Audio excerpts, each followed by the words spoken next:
감사합니다. 하나님, 오늘도 우리의 삶이 참 불의하고 하나님의 뜻대로 살아가지 못하는 그러한 죄악뿐인 인생이지만 그런 우리를 사랑하시고 그런 우리 가운데 구원을 베푸시기 원하셔서 구약부터 지금까지 변함없이 주 예수를 믿는 모든 자에게 구원을 베풀어 주시는 그 놀라우신 은혜를 베풀어 주시니 너무도 감사합니다. 하나님, 변함없는 그 기준과 변함없는 그 사랑 가운데 우리가 거하게 하시고 그 사랑을 의심치 않게 하시고 그 사랑 안에 우리가 거하는 존재가 되어 주님 말씀 앞에, 주님의 그 뜻 앞에 우리가 무릎 꿇게 하시고, 또한 나의 뜻과 나의 생각이 주님 앞에서 내려놓게 하시며 하나님의 방법과 하나님의 뜻이 우리의 인생 가운데 온전히 세워져 나갈 수 있는 우리 인생 될 수 있도록 하나님께서 동행하시고 인도하여 주시옵소서. 우리의 삶을 주님께서 주장하시고 하나님께서 함께 하시고 또한 동행하실 줄 믿사오며 거룩하신 예수님의 이름으로 기도드립니다. 아멘. 찬송가 523장 어두운 죄악길에서 함께 찬양하겠습니다. 찬송가 523장 어두운 죄악길에서 함께 찬양하도록 하겠습니다.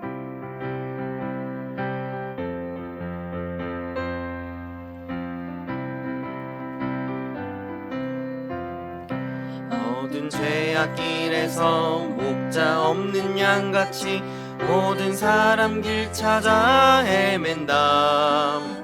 자비하신 하나님 독생자를 보내사 너를 지금 부르니 나오라. 이때라 주의 긍휼 받을 때가 이때라. 지금 주께 나와 겸손하게 아뢰라. 구원함을 얻으리 험한 십자가 위에 달려 돌아가신 주 다시 살아나셨네 기쁘다. 죄인 구원하실 때 어서 주께 나와 크신 은혜 구하라.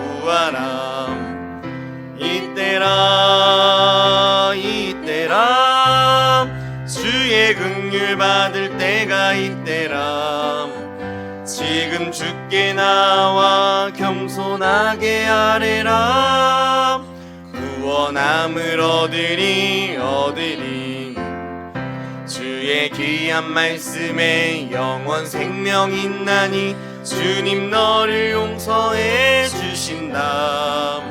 주가 부르실 때에 힘과 정성 다하여 주의 은혜 받으라. 이때라 주의 긍휼 받을 때가 이때라. 지금 주께 나와 겸손하게 아뢰라. 구원함을 얻으리 세월 빨리 흐르고 세상 친구 가는데 너의 영혼 오늘 밤 떠나도 주의 구원 받으면 천국에서 영원히 주와 함께 살리라. 이때라 주의 긍휼 받을 때가 이때라. 지금 주께 나와 겸손하게 아뢰라. 구원함을 얻으리 아멘. 오늘 함께 보실 하나님의 말씀은 로마서 9장 14절부터 24절까지의 말씀 함께 보도록 하겠습니다. 신약 성경 251페이지에 나와 있습니다. 로마서 9장 14절부터 24절까지의 말씀, 저 한 절 여러분 한 절 교독하도록 하겠습니다. 그런즉 우리가 무슨 말을 하리요? 하나님께 불의가 있느냐? 그럴 수 없느니라. 모세에게 이르시되 내가 긍휼히 여길 자를 긍휼히 여기고 불쌍히 여길 자를 불쌍히 여기리라 하셨으니 그런즉 원하는 자로 말미암음도 아니요 다른 박질하는 자로 말미암음도 아니요 오직 긍휼히 여기시는 하나님으로 말미암음이니라.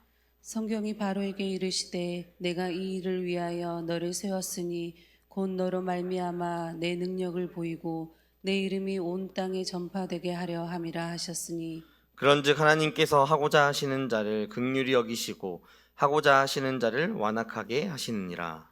혹 내가 내게 말하기를 그러면 하나님이 어찌하여 허물하시느냐 누가 그 뜻을 대적하느냐 하리니 이 사람아, 내가 누구이기에 감히 하나님께 반문하느냐? 지음을 받은 물건이 지은 자에게 어찌 나를 이같이 만들었느냐 말하겠느냐?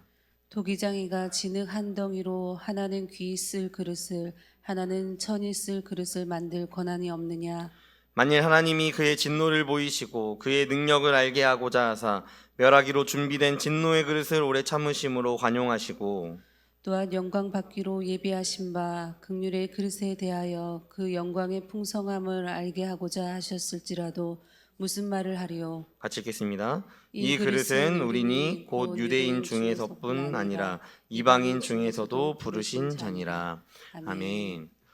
우리가 살아가면서 내가 경험하는 순간순간들이 다 이해가 되지는 않습니다. 예를 들어서 고난이 찾아올 때 과연 이 고난이 어떠한 이유일까에 대해서 이해가 되지 않을 때가 있습니다. 물론 내가 감당할 수 있는 고난들을 경험할 때에는 긍정적으로 생각할 수 있겠죠. 아, 하나님께서 나를 또 성장시키려고 하시나 보다 라는 생각을 할 수 있습니다. 하지만 우리가 아무리 생각해도 감당이 안 되고 아무리 생각해도 이해가 안 되는 그 고난에 맞설 때, 그 상황 가운데 우리가 마주했을 때에 우리는 믿음을 표현하고 아, 하나님, 그럼에도 하나님의 뜻이 있습니다 라는 고백보다는 의문을 표현할 때가 많이 있죠. 왜 이런 고난이 나에게 닥쳤을까요? 왜 하나님께서 이러한 일들을 나에게 나타내 보이실까라는 이런 의문들이 들 때가 있죠. 내가 지금까지 믿은 하나님은 이런 분이 아닌데, 분명히 날 사랑하신다고 말씀하시는데 시편에도 나오는 것처럼 혹시 하나님께서 주무시는 건 아닐까? 하나님께서 눈을 감고 계시는 건 아니실까? 하나님께서 이 불의한 상황에서 침묵하시는 이유가 혹시 하나님께서 불의하신 건 아닐까? 라는 생각도 할 수 있고 오해할 수도 있습니다. 불현듯 일어나는 우리의 의심, 바울은 이런 의심을 깨고 전적으로 하나님을 신뢰해야 한다라는 사실을 오늘 말씀을 통하여서 계속해서 고백합니다. 또한 하나님은 선하시다는 사실을 계속해서 말합니다. 우리가 이해하지 못한다 할지라도 하나님은 변함없이 의로우시고 그분은 변함없이 신실하십니다. 순종에 대한 이야기 중에 계속해서 마음에 담고 있는 말이 있는데요. 이해돼서 순종하는 것이 아니라 순종하면 이해된다 라고 이야기합니다. 우리는 먼저 하나님 앞에 이해하려고 합니다. 이해되면, 납득되면 그때 순종하겠습니다 라고 말을 하죠. 그러나 하나님의 방법은, 하나님의 주권은 하나님께서 온전히 그저 순종하면 그 순종함 가운데에 왜 순종하게 하셨는지를 이해시켜 주시고 알게 하신다라는 것이죠. 그래서 우리 가운데 철저하게 인정해야 되는 사실이 무엇이냐면 하나님의 주권 가운데 우리는 먼저 순종해야 한다는 것입니다. 순종하면 그 순종한 가운데 왜 그렇게 순종하게 하셨는지를 우리 가운데 증명해 주신다는 것입니다. 이러한 믿음이 우리 가운데 있기를 간절히 축복합니다. 바울은 먼저 말합니다. 하나님께 불의가 있느냐라고 이야기하죠. 오늘 14절 말씀해 보니까 그런즉 우리가 무슨 말을 하리요? 하나님께 불의가 있느냐? 그럴 수 없다라고 이야기합니다. 우리는 하나님이 죄 없으신 분이심을 알고 믿습니다. 하나님은 불의한 존재가 아니시다라는 사실을 우리가 믿습니다. 이 땅에 나타나는 현상적인 부분을 통해 우리가 하나님의 불의성을 의심하기도 하지만 혹시 하나님께서 불의하신 분 아니야? 라는 생각을 할 수도 있지만 결코 하나님은 불의하신 분이 아니시죠. 우리가 믿는 하나님은 약속을 지키시는 분이시고 또한 약속을 하시는 분이시고 약속을 이루시는 분이십니다. 아브라함이 대단한 사람이라 하나님께서 부르신 것이 아니죠. 이삭이 특별하기에 그의 자손들을 택하신 것이 아닙니다. 똑같은 인간이었고 우리와 같은 죄인입니다. 그러나 하나님께서 아브라함을 선택하셨듯 이삭을 택하셨습니다. 또한 야곱을 택하셨습니다. 택하심에는 하나님의 말씀과 약속이 있었습니다. 그저 약속을 지키시는 분이셨습니다. 애굽에서 살아가던 이스라엘 백성들이 뭐가 그렇게 특별하다고 그들을 구원하시고 그들을 이끌어 나아가십니까? 우리랑 같은 인간이고 죄인인데, 그런데 그들이 하나님께서 약속하신 때가 되니까, 그 때가 이르니까 출애굽을 했고 가나안으로 나아갔습니다.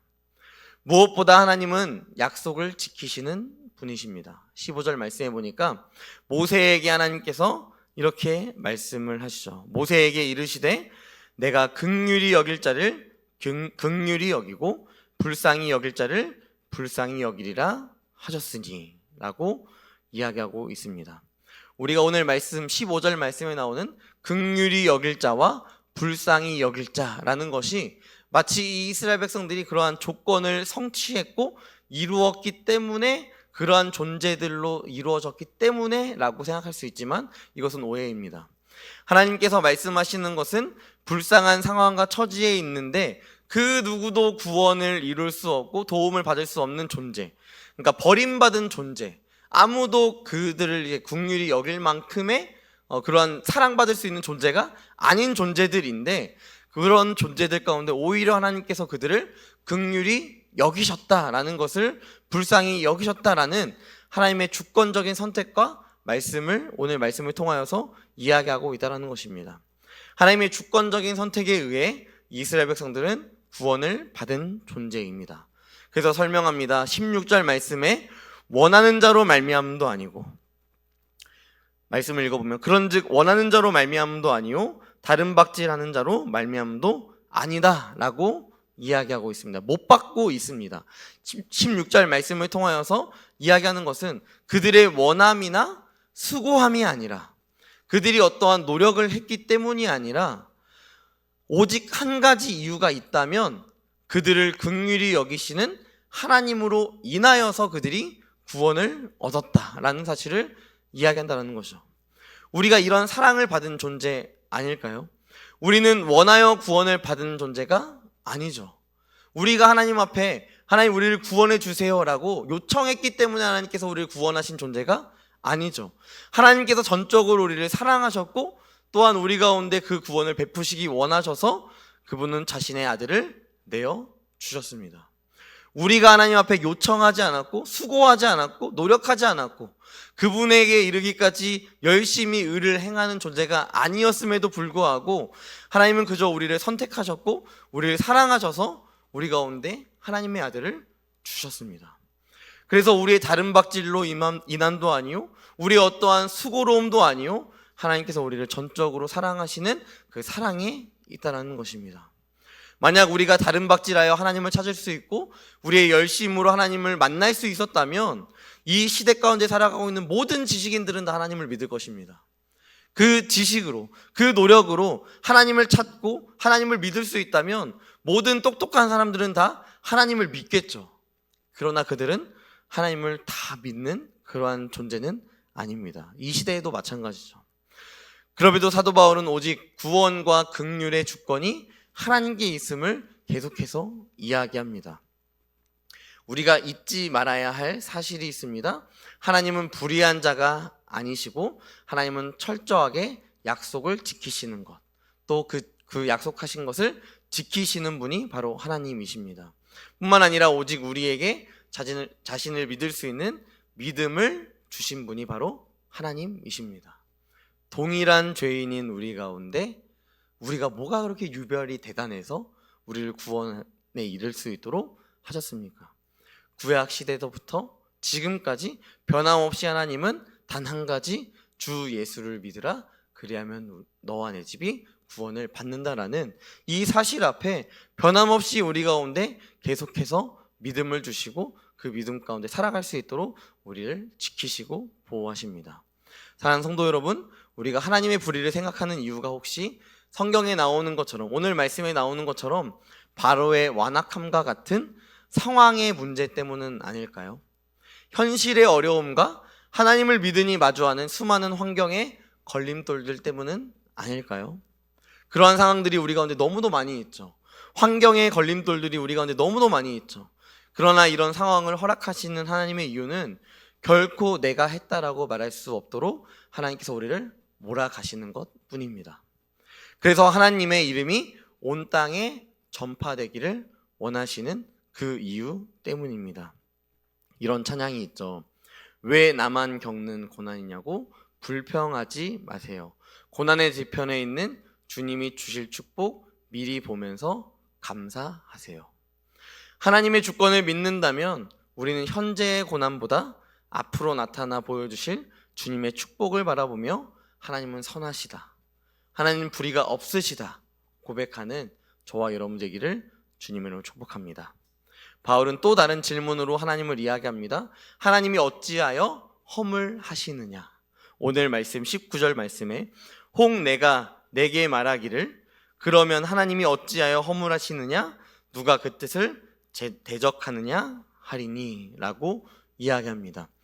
허물하시느냐라는 것은, 이 말은 구별에 대한 이야기입니다. 누구는 모세와 이스라엘 백성들처럼 긍휼히 여기시고 구원하시지만 누구는 바로처럼 완악하게 하시고 하나님을 믿는 자들을 어렵게 만들고 고난 가운데 만드는 그 노인 것이 어떻게 하나님께서 이렇게 만들 수 있느냐라고 질문한다면 이 바울은 대답합니다. 20절 말씀에 보니까 내가 누구이기에, 이 사람아 내가 누구이기에 감히 하나님께 반문하느냐.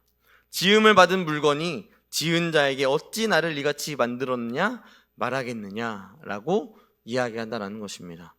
욥이 고난을 겪을 때 하나님의 이야기와 같습니다. 우리가 잊지 말아야 할 것은 무엇이냐면 우리가 하나님을 심판하는 존재가 아니라 하나님이 우리를 심판하시는 존재라는 것입니다. 우리가 하나님 위에 서는 존재가 아니라 하나님과 동행하는 존재이고 하나님의 통치를 받는 존재이고 하나님의 지으신 바대로 우리는 살아가는 그러한 존재라는 것입니다. 이것이 어떻게 보면 굉장히 수동적인 존재라고 볼 수도 있지만 그럼에도 불구하고 하나님 우리 가운데 우리를 자유롭게 두시는 그러한 분이시다라는 사실을 우리는 생각해 볼 수 있습니다. 하나님이 이 땅을 창조하셨고 이 땅을 지으셨고 이 땅을 지금도 통치하고 계시고 뿐만 아니라 이 땅을 지으셨다라는 사실은 동일하게 우리 가운데 나타나는 것은 하나님이 우리를 창조하셨다라는 것입니다. 우리 각 사람 한 사람 한 사람을 지으셨고 우리가 대단한 것이 있어서 우리를 지으신 것이 아니라 아주 평범하고 혹은 우리 가운데 오히려 평범하지 못하고 더 연약하고 긍휼이 필요한 존재일지라 할지라도 하나님 우리를 지으신 존재요, 하나님 우리 선택하신 존재라는 것입니다. 그래서 하나님은 우리를 선택하신 것이고 그 선택은 완벽한 것입니다. 그런 선택을 얻은 우리를 감격과 감사할 따름이지 우리가 어떠한 그릇으로 어떠한 용도로 만들어진 것인가에 대하여서 중요하지는 않다라는 것이죠. 우리가 하나님께 반문하는 이유는 내 인생이 마치 화려한 그릇처럼 쓰임받고 싶기 때문입니다. 우리가 하나님께 반문하는 이유는 결국 내 인생이 성공하고 싶기 때문입니다. 결국 하나님께 반문하는 이유는 내 인생이 나의 계획대로 이끌어가고 싶은 나의 욕망과 나의 욕심이 우리의 마음 가운데 자리 잡고 있기 때문입니다. 그러나 하나님의 말씀은 이렇습니다. 하나님이 토기장이로서 우리를 귀히 쓸 그릇으로 또는 천히 쓸 그릇으로 만드셨는데 그 권한은 그릇에게 있는 것이 아니라 그릇을 만드신 분, 또한 그 그릇을 파시는 분, 또한 그 그릇을 사용하는 분, 토기장이에게 있다라는 것을 우리에게 말씀하고 있다라는 것이죠. 우리의 권한 받기다라는 것을 우리에게 이야기하고 있다는 것입니다. 그러나 잊지 말아야 할 사실이 있다면 우리가 천이 쓸 그릇이라 할지라도 하나님이 우리 가운데 나타내시는 마음과 그 중심은 무엇이냐면 우리를 위해 긍휼히 여기신다라는 것입니다. 영광을 나타내시고 사랑을 베풀어 주신다라는 것입니다. 우리가 어떠한 그릇이든지 간에 상관없이 우리가 아직 죄인 되었을 때에 우리가 죄와 벗하며 살아가는 순간에도 하나님은 그릇밖에 안 되는 우리를 위해 자신의 사랑하는 아들을 십자가에 내어주셨습니다. 죽이셨습니다. 우리가 무슨 말을 할 수 있겠습니까? 예수님의 십자가가 우리만 비밀리에 아는 그러한 이야기입니까? 다 드러나 있는 이야기이고 역사적 사건입니다. 뿐만 아니라 우리는 그 시대를 또한 살아가고 있습니다. 시대를 나눌 때 예수님의 존재 전과 후로 나누듯 BC와 AD로 나누듯 여러분 우리 모든 이 땅을 살아가고 있는 이 사람들은 다 십자가의 사건을 기억하고 있습니다. 십자가의 사건은 잊을 수 없는 사건이요, 예수님의 그 이 땅 가운데 나타나신 사건은 결코 우리가 직간접적으로 나타날 수 있고 또한 경험할 수밖에 없는 그러한 사건이다라는 것입니다. 그런데 우리가 감히 하나님 앞에서 어떻게 변명하고 반문할 수 있느냐라는 것이죠. 하나님의 사랑은 우리 가운데 확연히 드러났고 확실히 드러났습니다. 사랑하는 성도 여러분, 말씀을 마무리하려고 합니다. 하나님은 의로우신 분이십니다. 그런데 그 의로우신 분을 우리가 자꾸 판단하려고 합니다. 불의한 분 아니야? 하나님이 왜 자꾸만 허물하시지? 왜 구분하시지? 여러분, 우리는 그러한 하나님을 판단할 수 있는 존재가 아닙니다. 그저 하나님의 사랑을 받았기에 그 사랑 안에 거하는 존재요, 그 구원을 받음으로 인하여서 감사해야 할 존재지, 우리가 하나님을 판단하고 하나님을 어떻게 보면 비평하고 하나님을 향하여서 불만을 표출하는 그런 존재는 될 수 없다라는 것입니다. 그 의로우신 분이 우리를 선택하셨고 뿐만 아니라 우리를 사랑하신다는 증거로 나 같은 죄인을 위하여서 아들을 보내주셨습니다. 이것을 은혜로 여길 수 있기를 바랍니다. 우리가 한 것이 아니라 하나님이 하셨습니다. 하나님이 이루셨습니다. 필립 얀시라는 사람이 있는데요, 이 사람이 은혜라는 이 단어를 표현할 때 이 은혜라는 단어는 절대 훼손되거나 상하지 않을 이 시대의 최고의 단어다라고 이야기했습니다. 사랑하는 성도 여러분, 여러분들은 우리가 받은 그 은혜를 어떻게 지금도 여기며 살아가고 계십니까? 어느 순간 짓밟혀 있는 단어 아닐까요? 어느 순간 은혜보다는 나의 성공과 나의 퀄리티와 나의 노력과 나의 수고로움을 통하여서 내가 한 것에 마땅하게 하나님께서 당연히 응답해야 되는 그러한 모습으로 우리가 완악한 모습으로 살아가고 있지는 않으십니까? 그러나 우리 가운데 기억해야 될 것, 은혜라는 단어는 철저하게 이것을 이야기합니다. 나는 죽을 죄인이고, 그러나 그러한 죄인을 위하여서 죄 없으신 분이 구원을 이루시는 것, 이것이 은혜입니다. 우리가 이것을 잊는 순간부터 이 은혜를 훼손시키고 내가 잘난 양 살아갑니다. 내가 잘난 양 하나님 앞에서 떳떳하게 고개를 듭니다. 하나님 뭘 해주셨습니까? 하나님 불의한 것 아닙니까? 라는 이야기를 한다라는 것입니다. 여러분 잊지 마십시오. 우리의 은혜는 그냥 은혜가 아니라 놀라운 은혜, 어메이징 그레이스입니다. 놀라우신 은혜, 그 은혜를 받은 자가 바로 우리입니다. 그 사랑을 받은 자가 우리입니다. 우리에게 있어 고난이 찾아오고 아픔이 찾아올 때에 의심과 의문이 아니라 오히려 믿음의 고백과 선한 싸움을 싸운 후에 받을 하나님께서 주시는 면류관을 얻기까지 치열한 영적인 전쟁을 싸우시는 저와 여러분 되기를 간절히 소망합니다.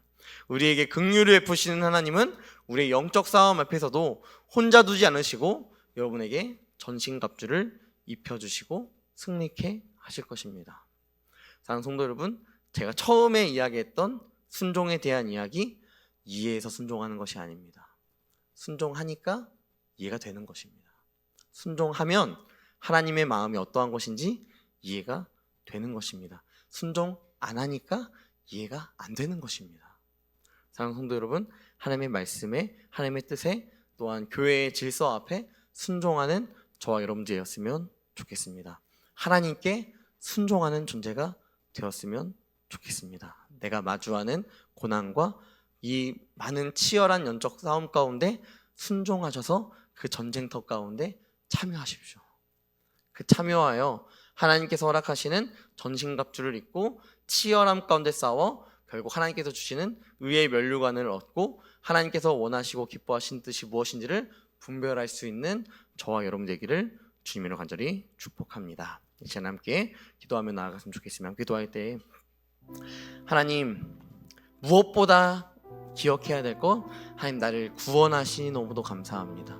내가 뭐가 그렇게 대단하다고, 내가 그렇게 대단하다고 하나님 창세기 때부터, 그 시대부터 원시복음을 통하여서 나를 향한 구원을 말씀하셨고 뿐만 아니라 구약 시대의 그 많은 시대 가운데 나를 향한 사랑을 나타내시기 위하여서 그 구원을 나타내시는 하나님의 놀라운 메시지와 예수 그리스도를 우리 이 땅 가운데 보내시겠다라고 말씀하시는 메시아의 그 언약, 뿐만 아니라 그 말씀이 그저 말씀으로 끝나는 것이 아니라 언약하신 것을, 약속하신 것을 지키시기 위하여서 이 땅 가운데 자신의 사랑하는 아들을 보내주셨고, 그분이 십자가에 못 박혀 죽으심으로 말미암아 모든 우리의 저주를 그분이 다 짊어지시고 십자가에 못 박혀 죽으시고, 뿐만 아니라 부활하신 그 놀라우신 사건을 바라보며, 하나님, 이것이 어떻게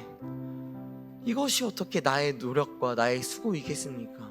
하나님, 하나님의 은혜입니다. 그것도 그냥 은혜가 아니라 어메이징 그레이스, 놀라우신 은혜, 놀라우신 사랑을 베풀어 주신 그 하나님을 힘입어 하나님 오늘도 우리가 살아갑니다. 우리의 영적인 전쟁 가운데 하나님, 예수님께서 그 십자가를 칠 때 두려움도 있었고 이 잔을 내게서 옮겨주시옵소서라는 이야기도 있었지만, 하나님, 그럼에도 불구하고 그것이 하나님의 뜻이라면, 하나님의 마음이라면, 하나님의 그 언약 가운데 있는 것이라면 그것을 내가 마땅히 이루겠다 말씀하시는 그 예수님의 모습처럼, 하나님, 나의 고난 가운데 마주하는 많은 두려움과 어려움 가운데서도 하나님, 이것이 하나님의 뜻이라면 하나님, 내가 순종하겠습니다.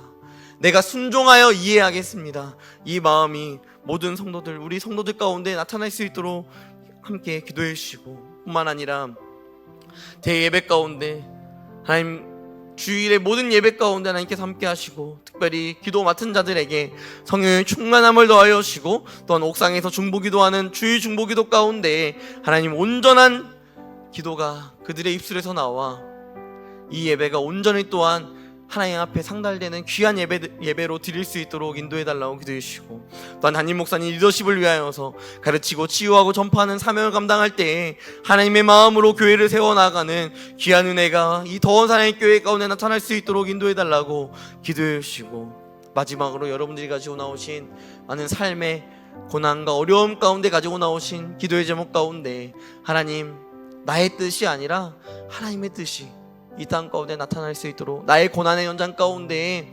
순종하여 이해되는 귀한 은혜가 나타날 수 있도록 인도해달라고 이 시간에 주여 한번 외치시고 함께 기도하시다가 자유롭게 돌아가도록 하겠습니다. 함께 기도하겠습니다. 주여